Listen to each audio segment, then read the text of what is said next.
King of Podcasts proudly presents the Broadcasters Podcast, a weekly media commentary talking about traditional and digital media headlines and talking to the content creators out front and behind the scenes.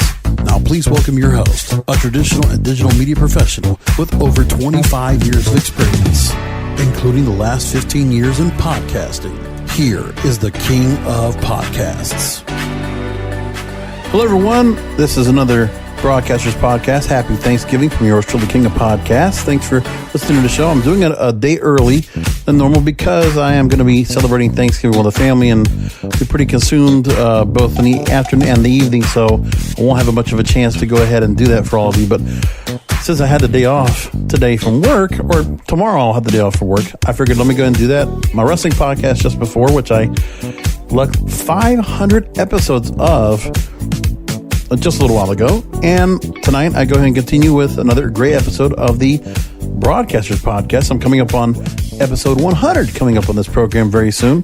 Talk about that in the near weeks to come. Because right now I'm at episode 98, so 2 more weeks we'll get to number 100. And we'll talk about that. Now, in the meantime, coming up on the show tonight, TV studios are in strike and preparation mode of Writers Guild contract negotiations because overall deals at stake and streamers are at a wild card. And what I want to do is when things start winding down at the end of the year for December, I want to go ahead and do much more of an in-depth deep dive into the issues of what streaming is doing right now leading into 2020 and what we're looking at right now when it comes to all the different deals that are happening with the Writers Guild, the AMPTP, the ATA, all these different organizations, these unions that are together, and how they're all fighting to make sure they get a piece of the pie. We've talked about the AMFM Act last week on the program. We talked about the Music Modernization Act, which was an attachment almost to the AMFM Act, which was actually they split off because originally they were part of the Fair Pay Act. If you're wanting to know what that all is, go back to last week's episode. I put all that into context and really laid all that out for all of you. The other story that we have is about studios and the issues where it comes from consent. So studios won't buy theaters, but small exhibitors fear destruction while the Department of Justice touts innovation. So we're going to talk about that story where we're getting studio consent or cinema consent. We'll talk all about that coming up a little bit later on. And then finally, I want to also talk about how much is it going to cost? Now that you have Disney Plus, you might be adding it to your service. Do you know what else is coming up as well? Well, Netflix is looking to go ahead and possibly curb the amount of password sharing that's out there for people that want to watch Netflix. Take that into account and how much it might cost for you to go ahead and have Netflix, Hulu, Amazon Prime, Disney, and whichever other services you want if you're looking to cut the cable cord. We'll talk about that. Finally, I'll give you part 2 of my interview with legendary acting coach Michelle Danner. I'll have that. We'll go and talk about some of the method that she has with her method of acting and what she's taught to a plethora of great actors and actresses that are today acting very much well. And we get to learn about her new movie called Bad Impulse, starring Sonya Walger, who best known from Lost, Grant Bowler from Syfy's Defiance, and Paul Sorvino. We'll talk all about that. I have more with Michelle Danner, a legendary acting teacher, founded the Edgemar Center for the Arts and the Los Angeles Acting Conservatory. And now we'll learn about her putting on the director and producer's cap. We'll talk all about that coming up on the program.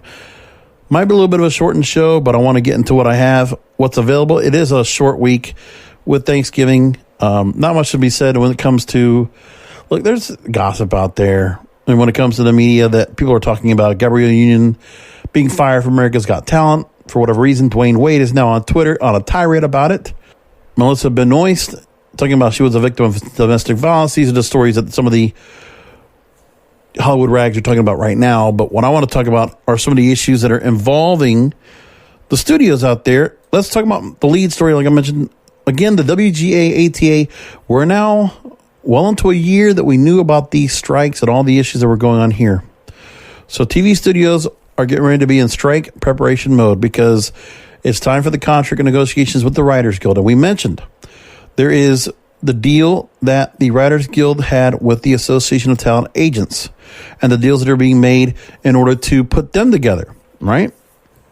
Because the talent agents were all let go by the Writers Guild as part of the fact that they wanted the packaging process that had been a long-standing process with talent agents to be dropped. So now the TV studios are going to have to work directly with the WGA to make deals individually for producers, directors, and the like.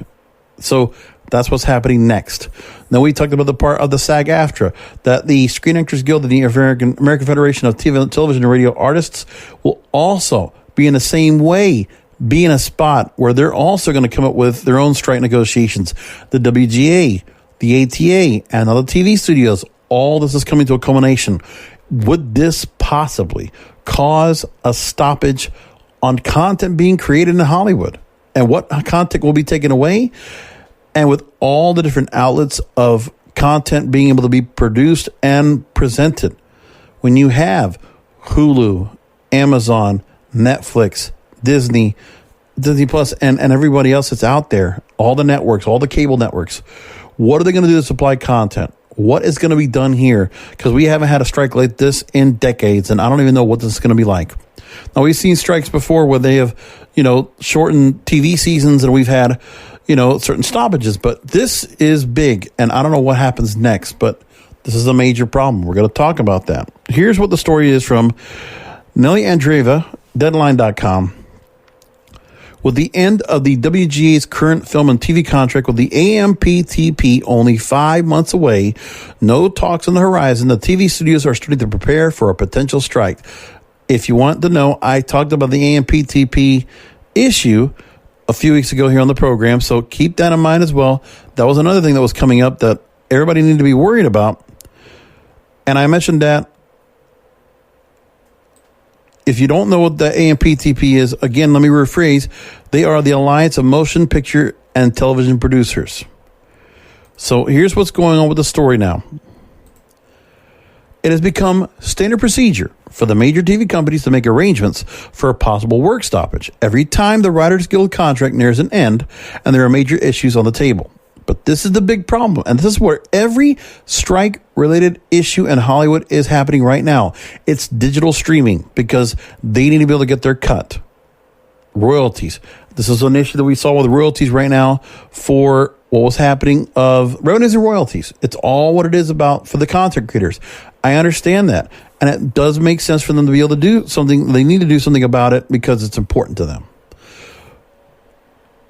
So in 2020, there will be a larger share of the company's streaming revenues expected to be one of the biggest bones of contention, and that is what the Writers Guild is contending.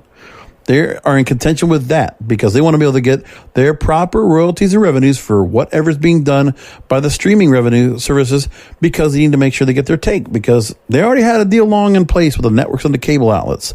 Now what's going to happen here? So some of the current preparations are the types of precautionary measures studios take when anticipating a possible strike.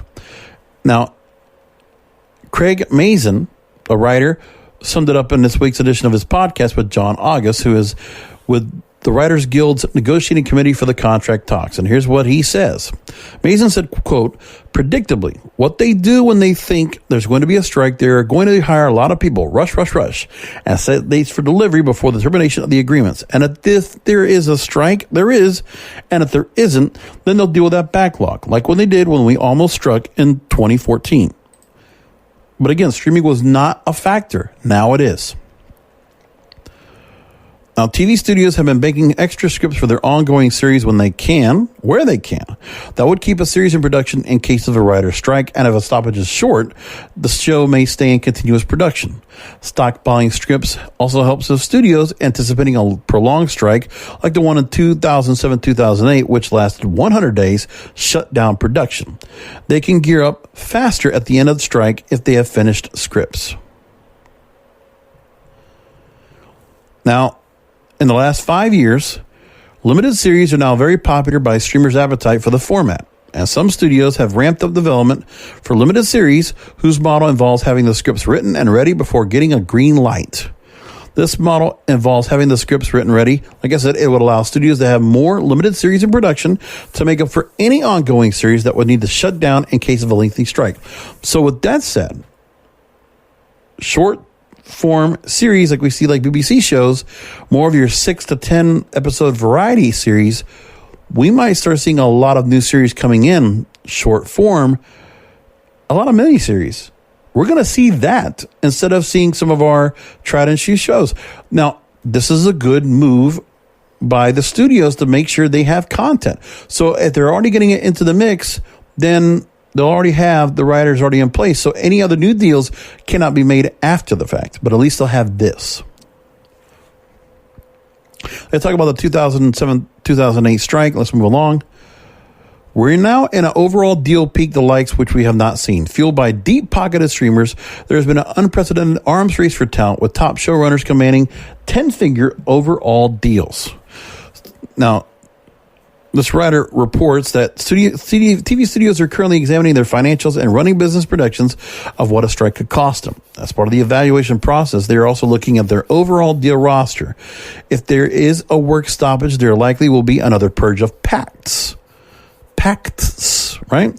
Possibly bringing to an end what is being described as an overall deal bubble. So the WGA is heading into the AMPTP negotiations, which is in 5 months again, under unprecedented circumstances. The Guild is in a standoff with the ATA, the talent agencies, the major talent agencies. So the WGA West president, David Goodman, warned the TV studios they should not think that, quote, they can push us around because they think we're tired of battling the agencies, or that the agency campaign has weakened the Guild's resolve to fight the studios for a fair contract if they push us to a strike. So again, the streaming is going to be the factor. We've seen this now with the music industry. Now the movie industry is going to be brought into play, and the TV studios. Well, this is for TV, but movies I know as well will be in the same place. And then, if it holds up, wait for it, the dominoes could fall and land onto the actors and the actresses. And so the SAG-AFTRA representation will then be brought into this whole mix, which will really create a big problem. So everybody knows these dominoes are going to continue to fall. We're going to follow this again as we go along. We're going to keep this in mind so you see everything that's going on here, just so you know. So most major TV entertainment companies, members of the AMPTP, which include Disney, Warner Media, and NBC Universal, are launching streaming platforms to take on the incumbents like Netflix and Amazon and upstarts like Apple TV Plus.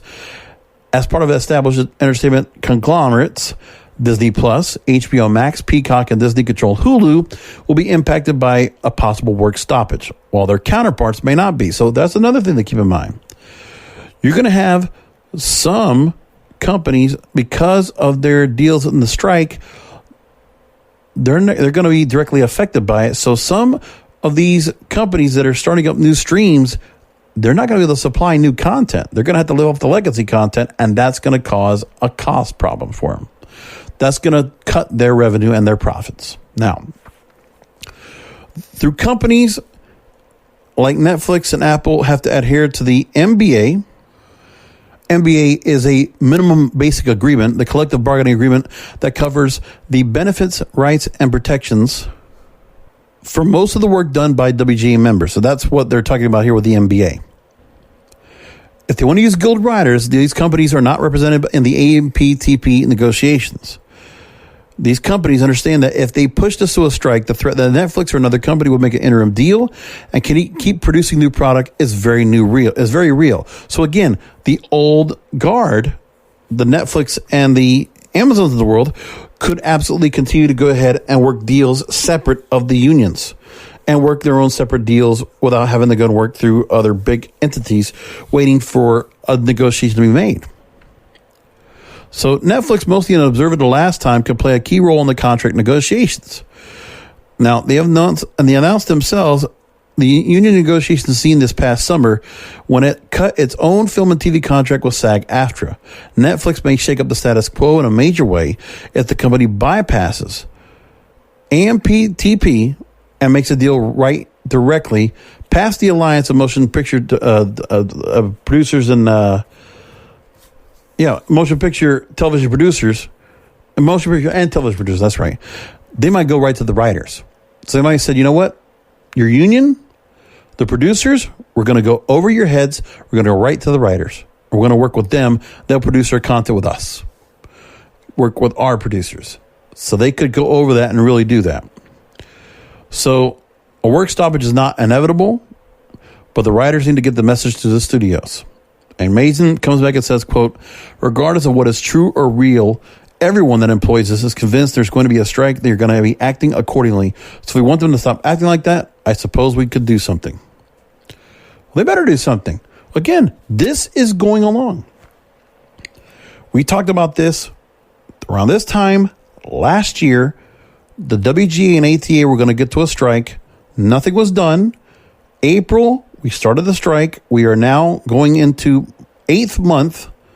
So we're going into the 8th month of the strike and no answers yet. Nobody's going to the table right now. And this is the problem. And this is a story where the streaming companies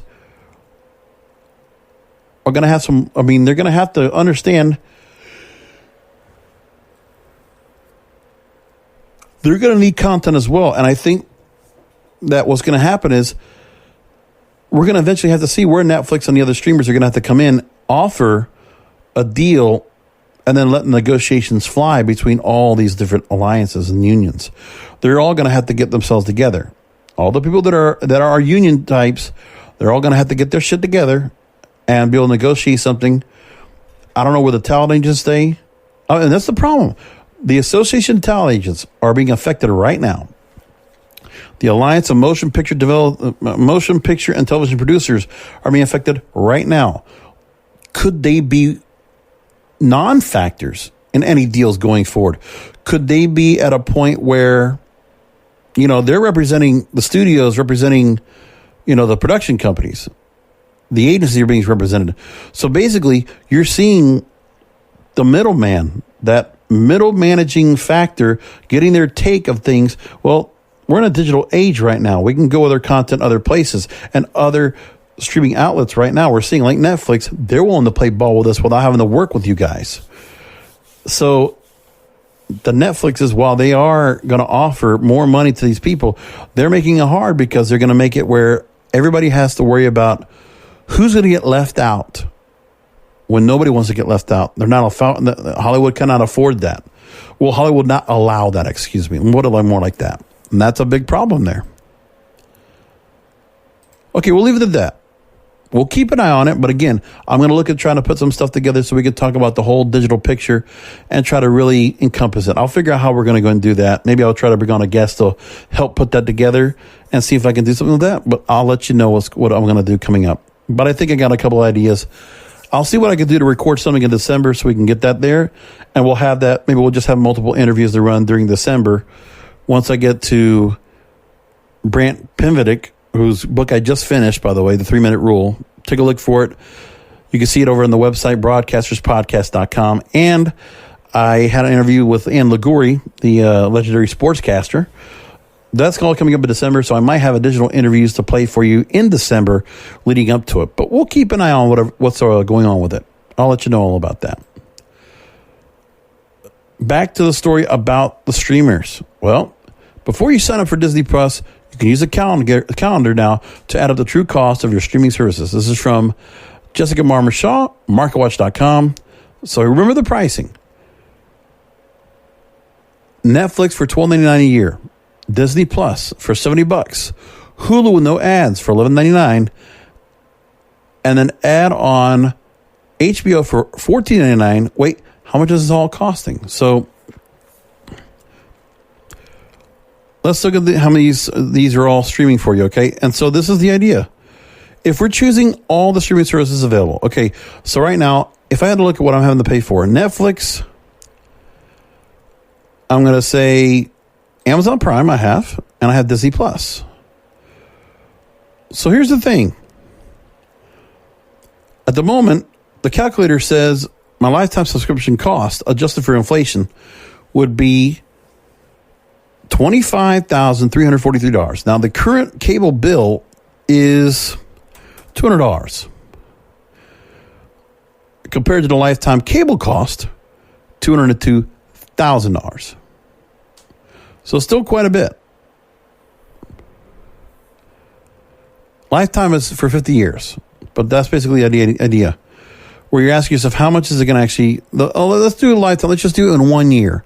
Let's just do 1 year here and just put 1 year in of if you want to do every particular access. Okay, premium Netflix. Okay, we're going to do where you have DirecTV has the full 450. Let's just do everything they have here. There it is. All access, commercial free. Hulu. We're going to do Prime Video. I'm going to do Hulu with no ads and live TV. I'm going to add Sling TV, orange and blue. I'm going to add Disney TV. I'm going to add Apple TV. And I'm going to add YouTube TV. Now, according to this calculator, and this is over 2 years, we're going to cut the prices down here. Let me do the extras as well. Okay, let's do all the extras you could possibly get. If you wanted every possible thing, because that's what you want when you're buying, a service. You want to buy every channel possible that you can get, right? So that's what we're looking to do. Let's do an enhanced cloud VVR for Hulu. Add on Espanol, add on entertainment, add on enhanced cloud. Okay. Over 2 years,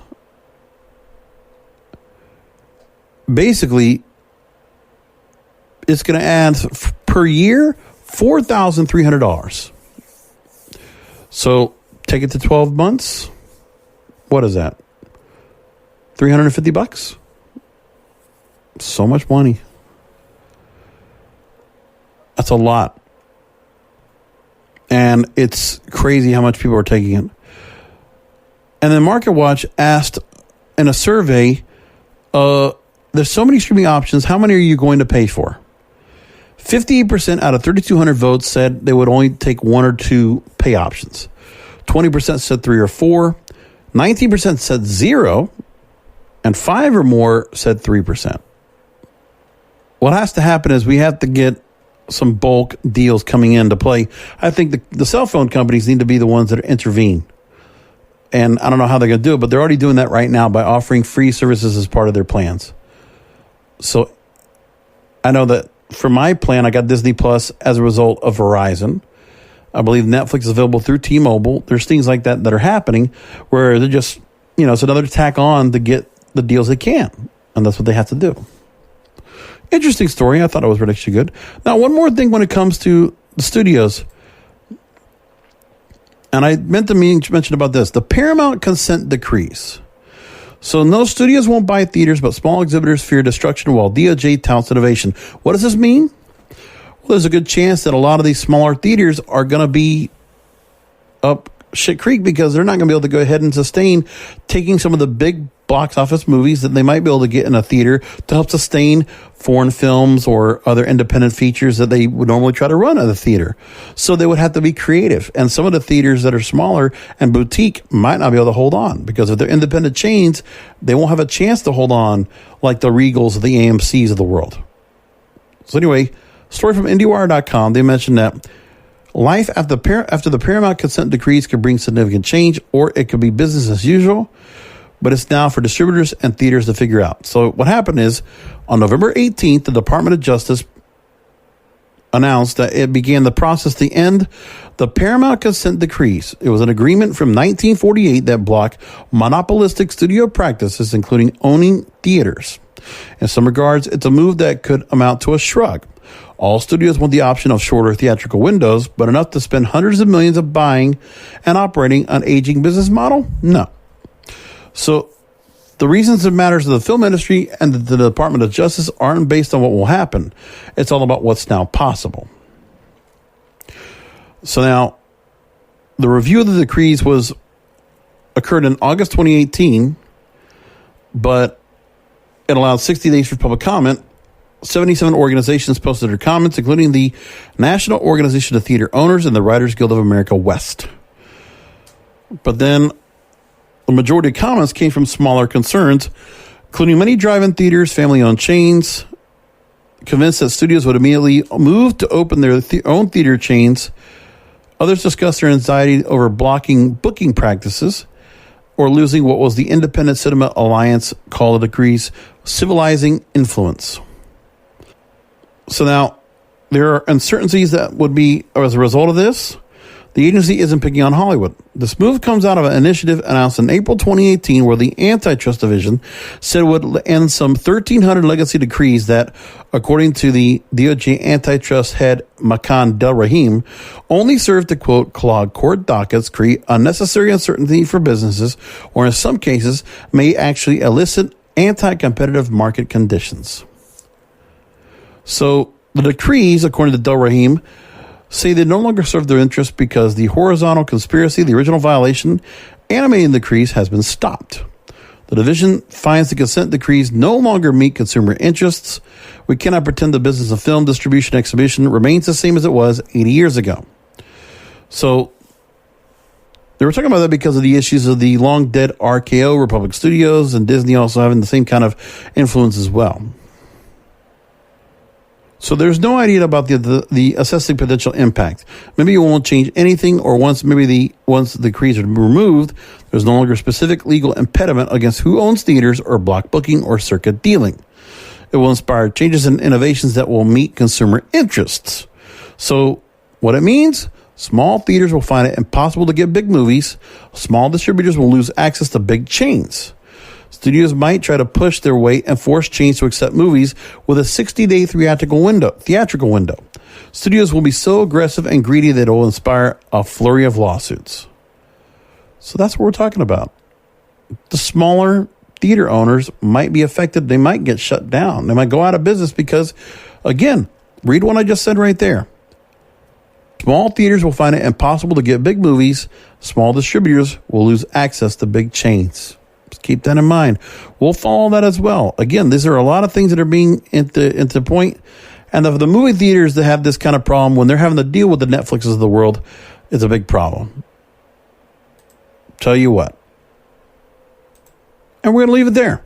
Time now for part 2 of my interview with Michelle Danner, legendary acting coach. She talks about her new movie, Bad Impulse, and we talk more about her method and what she does to help get the actors ready to perform. We'll talk about that coming up now with Michelle Danner, part 2, the conclusion of my interview with Michelle Danner here on the Broadcasters Podcast. There's a story that you wrote for Backstage.com. The one thing you should know before auditioning for TV. I want to take one quote that I thought was just, this should be put up on a wall, and I'm imagining this is something you must say in the acting classes or among your students. Quote, you can be the best actor in the world and bring truth to the scene you're performing in an audition.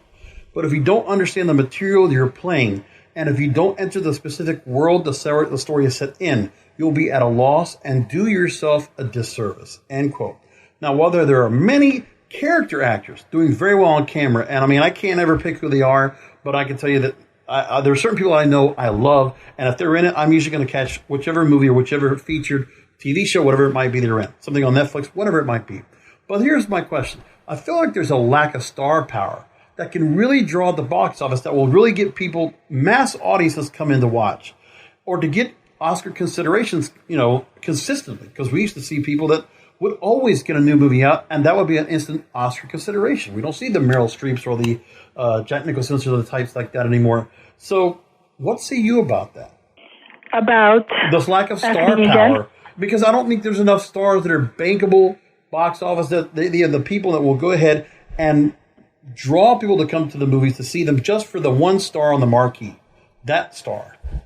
And so you feel that there's a lack of that? Right, because, I just feel like when you look at certain movies, they're going back a little bit to the well. When I see certain movies that I'm seeing now, Will Smith puts out Gemini Man, and you think as an anchor for a movie like that, it did not do well. I just think that we're not seeing people that are just consistently, Leonardo DiCaprio might not be putting out a movie every year, or Julia Roberts not be putting out a movie every year. Some of the stars that are out there are not putting as much. And who's making really big movies, it's the superhero movies. We might see people there, but that's a cast of characters, but it's not a single person that's actually bringing it on. Tom Hanks can only do so many movies every year and continue to look out and be strong. But again, where's the next person coming in to take that place? Actor or actress? Well, I think that there's always, the thing is that this new generation of actors and this generation that exists will never top, the generation of Rita Hayworth and Betty Davis and Clark Gable and, all those extraordinary actors that we had. And somebody on the top of my tongue that I did in a movie with Elizabeth Taylor, Cat on a Hot Tin Roof. Why am I blank? Paul Newman. Oh. Those legendary actors. So we don't have, because it's a different generation. It's a different generation. So who is going to be the talent, the raw talent, the next James Dean that will immerse? We don't know. Like, for instance, Edgemar, I actually hate to say this because I only want to say he could be the next, he's a handsome kid, but enormously talented. But, I think that every generation will never be able to go back to this era of those big movie stars. But we will just have to accept the talent that each generation has to bring to us. Variety in the stars that are getting movies out there that they can find from whichever stories want to be told, period pieces, adapted, screenplays or stories or books, whatever that might be. But I just noticed, I guess there's just certain stars that have to get being tapped into for certain roles. I mean, Morgan Freeman, Samuel L. Jackson, Tom Hanks, and just some of the types that are out there are still getting roles. But it's like, where's the newer stars that come in that can also do the same thing? I mean, Denzel Washington can only do so many roles. I mean, you're looking at The Irishman that's going to get put out through Netflix, and there might be considerations for that. But now we have de-aging technology, and I talked about that on a previous show. These kind of things that are being done so that the actors that we had that would really give us, that was the reason to go. And I just feel like some of the stars that we have now, they want to go to Netflix, do their own passion projects. But then the next crop of actors that are not going to do that. They want to get on the big screen, hungry for the chance to be the star vehicle. I'm looking for those people. And I just don't see that many of them these days. Maybe we're just looking for the next diamond in the rough. I mean, I totally hear you. And although I just finished watching Euphoria on HBO, and I think some of those pearls are in those young actors. I don't know if you've watched that series. I have not yet, no. And there's a wonderful actor, I can't remember his name, he's in a movie called Loose. They came out, I believe, of Sundance this year, and he's pretty extraordinary. I think that, like I said, I'll just say that I think it's never going to be, the roster of these incredible stars. It'll be a different thing. Every generation will carry something different. So we'll just have to go back and binge our old movies. And we'll have to go on a Meryl Streep festival or go on a Daniel Day-Lewis festival who says he's not making another movie. If we want to watch those extraordinary actors. In terms of what's coming, I don't know, but I want to stay positive.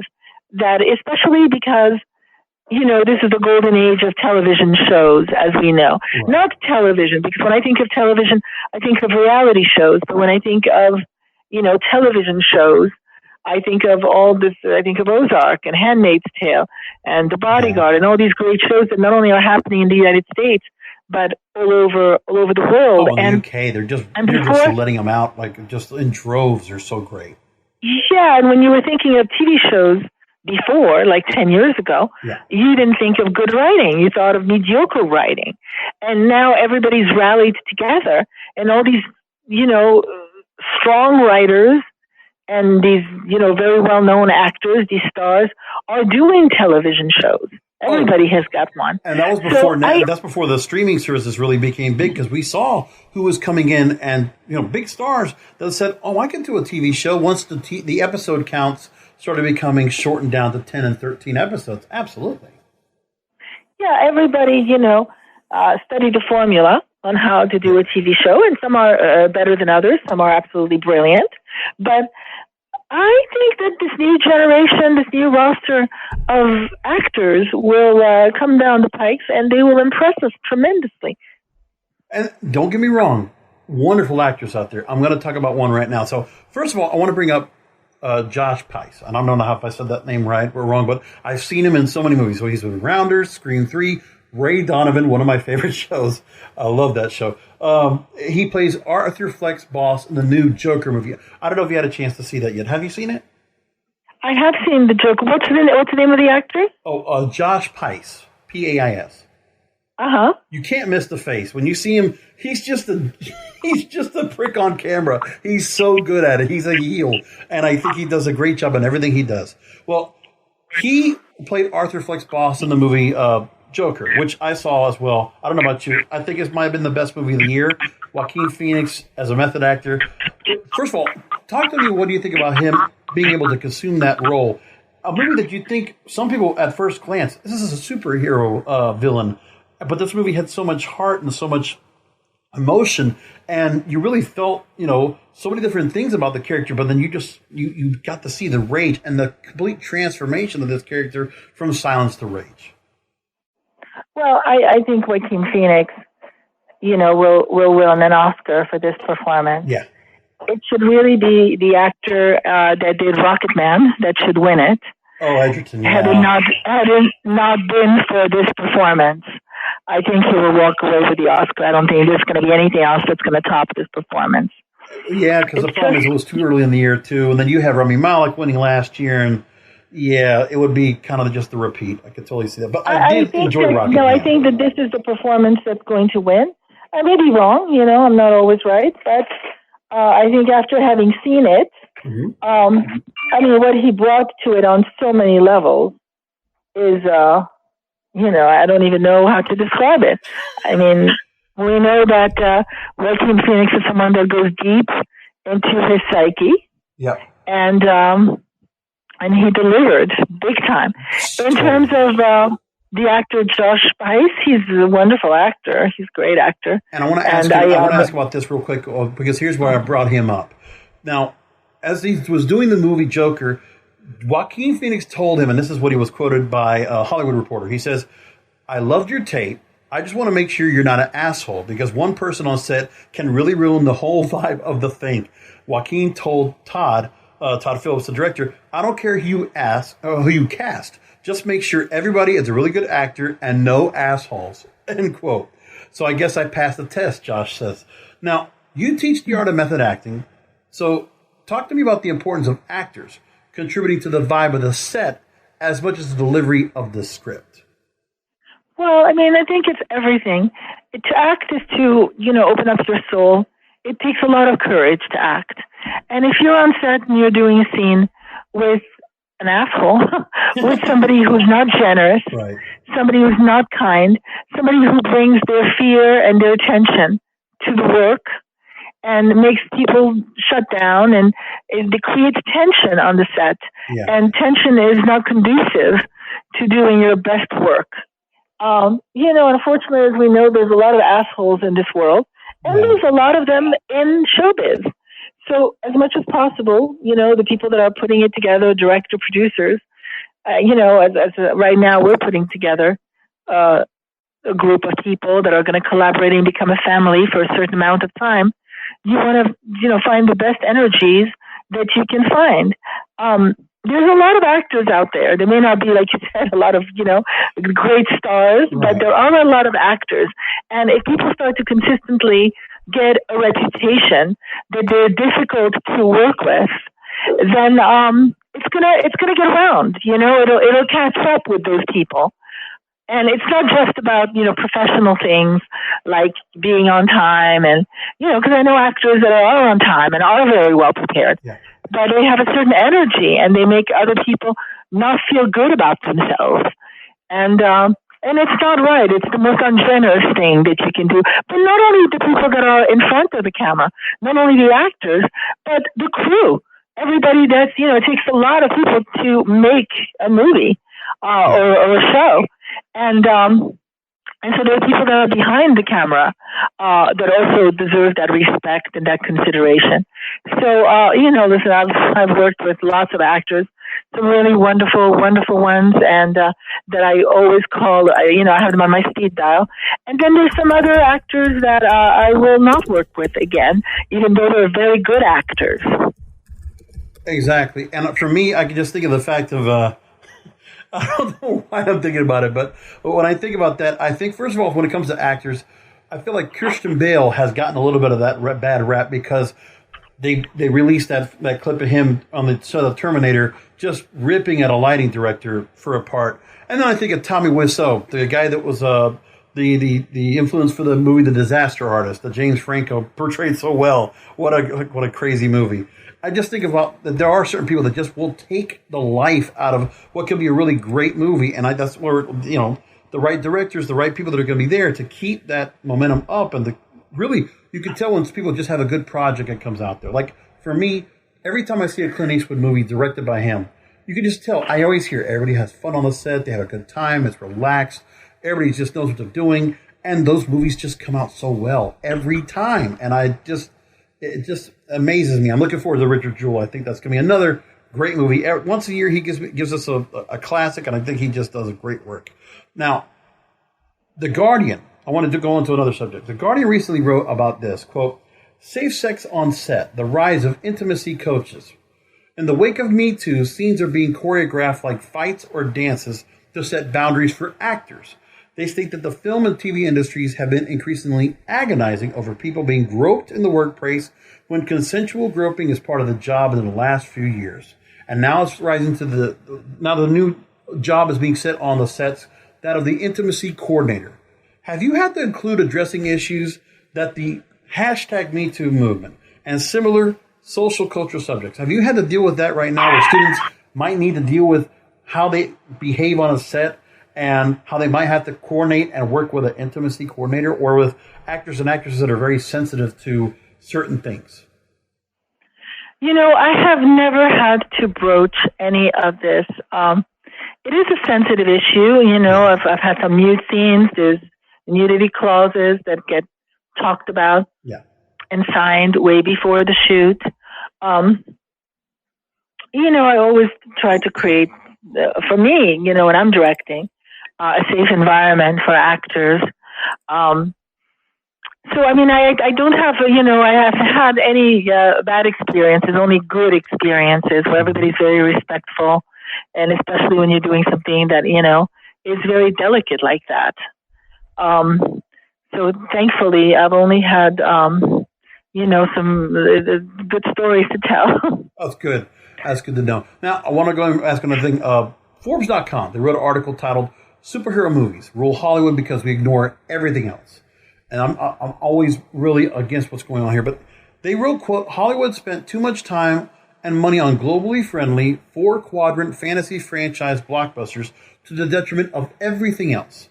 Contrary to popular belief, Hollywood still puts out original, adult skewing or high concept movies into wide release every week. Couple that with a theatrical movie-going audience. Myself, I go at least every week, and I have a subscription to Regal Cinemas, so I can go to movies anytime I want, and I go as many times as long as there's a movie that I'm halfway interested in seeing. I spend my money at the movies. Now, people are craving familiar characters and familiar franchises above all else. And you have prestige filmmakers looking at the landscape and decrying all the superhero movies. So, what do you think about what the big screen and the streamers have to offer the aspiring actor in terms of potential projects? When you look at what we kind of talked about this before, but when they look at what's out there, what are the opportunities that you see, and what's the expectations you try to put in those students? When they're going to take a project. If they want to work a high concept project, they might have to sacrifice, a lot of money coming in for that or getting well compensated. If it's more for the passion of the project than it is for the paycheck. Yeah, I don't think that you can act for the paycheck. I think that it's like, when you see in the Olympics, the ice skaters skate for the gold medal. When they skate because they want to win the gold medal, they muscularize and they fall. When they skate because they're skating because they love skating, they win the gold medal. I don't think, now, sometimes an actor can have a paycheck, has to consider a paycheck. Yeah. If they have a family and somebody's asking them to go somewhere for a certain amount of money and it's not worth it, then somebody could turn it down for the paycheck. But I was watching today an interview with Ed Norton, who has a movie that he directed and he's in, and he asked all his friends to be in it, and it was his passion project. So he asked everybody to work for, very little. Scale and, I think people respond to those projects if they come from the heart. And, Ed Norton is another incredible artist, as we know. So I think that, you can't think about the money. And I do have some young actors that are very focused on how much money that they're going to make. And I always try to get them to turn the lens a little bit and see the other side of it, and talk about why, their personal why do they really want to act, what it means to them, how profound it would be for them to get the dream of acting, and not to worry so much about, what they're going to get paid. The movie he's going to put out, Motherless Brooklyn, I've seen a few times the trailer. I'm fascinated by it. I think he's doing a good job just from what he has to do to put this role together, playing a character with Tourette syndrome. Sounds great, and also a good period piece. What a good roster of actresses and actors that he has in this movie. November 1st is the release. I'm looking forward to that. And it's amazing where I don't see him in that many movies, but man, he's done so many good movies in general, and I'm not sure where it comes from. But I mean, again, if you can take the risk and put yourself out there to put a project out that you can hope that will go for scale. And I've had directors on here talk about how they had to go ahead and, make some relationships to see, can we get this actor or actress that I know very well? I know him as a good friend of mine. Can you do this for me for scale? And, if hopefully you get that opportunity. And even for somebody for this kind of a project and the budget he must have gotten to do this, it's really great. And you'll know it's something that's from the heart. It's something that he put everything into. And, that also, I like when I see actors that become directors or producers that are able to add more to the mix. And that, I think that's the other thing too, is that some of the actors we have, they don't want to just stay out there as the box office where, like a Mark Wahlberg or Matt Damon, they want to direct or they want to produce, or Ben Affleck. They want to go ahead and be behind the camera or be a part of the screenplay. And so there's... Well, it's the next step to challenging yourself. And I think Ed Norton, it's very challenging to be in front of the camera, behind the camera, and, to do different aspects of putting it together. It's a huge challenge. And I think that's it's the natural progression. Right, and I think that's the new age of the performers we have now, is that we have multitaskers. They do not want to be reliant upon their craft of being able to act. They want to be able to show that they have multiple skills, basically a Swiss Army knife, I always call it, of skills that you have, so that you can work different parts of the set if you're necessarily needing to, so that you're showing more value than just your talent of acting or singing or what have you. I agree. I absolutely 100% agree. Now, when you talk to the aspiring actors looking to make the trip to Hollywood, if they're going to come to your acting conservatory and they're going to work with you, if they consider coming to your acting school, what can they expect? What should they be prepared for, so that they're going to make sure that they can actually make it to the course and be able to succeed and learn your method? They're going to expect that they need to work hard and they need to commit 150%. And the classes are challenging. The community of actors is passionate. And they're really going to be asked to go past what's comfortable. And because that's how they're going to grow. And so many of our actors have had incredible growth experiences working at our studio, taking the conservatory programs, taking individual classes, and they go out in the world, they work. As a matter of fact, I've had several emails just today from actors that I work with that booked some big movies, and they said that they reread their notes that they took in class, and it helped them so much. It always makes me so happy. It warms my heart when somebody anywhere in the world will say that, they used the tools. Michelle, you've given me so much knowledge here. I get to understand so much more about just the wonderful world of being an acting teacher and just learning about, getting inside the minds of the actors, the performers that are doing great movie on the screen, and what I get to go enjoy each and every Friday night. Because for me, as a movie buff, I can't go to a movie. I feel wrong if I'm not in a movie theater with popcorn and a drink on Friday nights. I have at the last showing as well. I don't like going when everybody else is there. I want a nice intimate spot at the theater. I want to be able to watch the movie opening night. That's my deal of how I do things. So I want to go and see about the movies you're actually working on, because I see so much you're working on. Besides the fact that you have the Acting Conservatory, you have the new film Bad Impulse. Tell me again where we can go and see the movie. Is it already out and released? So Bad Impulse right now is being shown in festivals. We've actually won 2 awards, which we're very excited about, one in New York and one in London. Right. And it will be released next year. It's a psychological thriller with some horror and some supernatural. And like you said, it has Paul Sorvino in it, and Sonya Walger, and Grant Bowler. And, I hear that people are on the edge of their seats, that it really scares them, which made me, every time I hear somebody say, oh, it scared me so much. It's like The Shining. That made me so happy. Wow. So, so if people like that genre, they're going to, they're going to be on the edge of their seats. Now, so that's one movie that... And The Runner, has it already started principal for photography or no? The Runner's starting principal photography in about 5 weeks. All right. So we're excited about that. And we're in the casting process as we speak. Directing a one-person play with Ann Archer, you're doing Bonnie Culver's Norris, based on the memoirs of widow of writer Norman Mailer. Broadway, film festivals, acting coaching, and directing films. I don't even know how you had the time for it. Well, I have 2 kids. You didn't mention my biggest production. I have 2 boys, 2 kids that keep me quite busy. But, it's good that they see their mom pursuing her dreams. And, yeah. I have to pursue creativity. I mean, I have to, because it's like the water that you drink. It's important to let yourself, follow what's in your heart. But yeah, I'm really excited about making a movie. I have 1 movie that's coming out, and a play, because I'm superly passionate about the theater.